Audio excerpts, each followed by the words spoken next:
Hey, Alonso Duralde and Jeff Sneider from The Wrap. Opening this weekend is Denzel Washington reuniting with his Training Day director Antoine Fuqua for The Equalizer, based on the 80s show that I never watched. Never saw it either.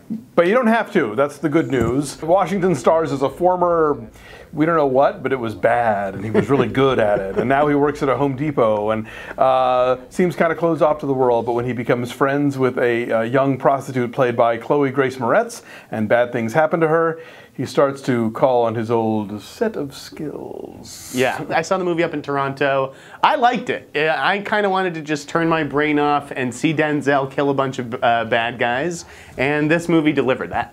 Yeah, this movie's never not entertaining. It gets sillier as it goes along. The set pieces get larger and larger, and he goes from taking out a room full of Russian thugs to an entire Home Depot's worth of people with booby traps that would make Macaulay Culkin proud.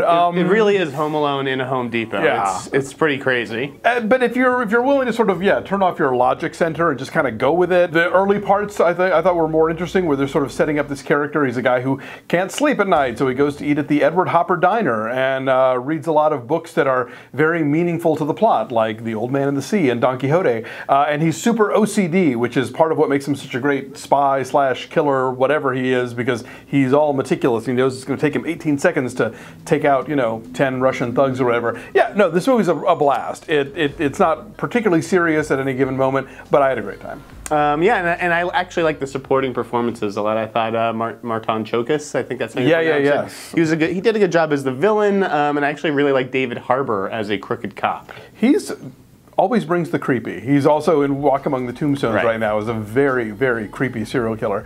So yeah, The Equalizer. You'll like it, I think. It's the kind of movie your dad will love. For our full coverage on The Equalizer and other films opening this weekend, check out The Wrap.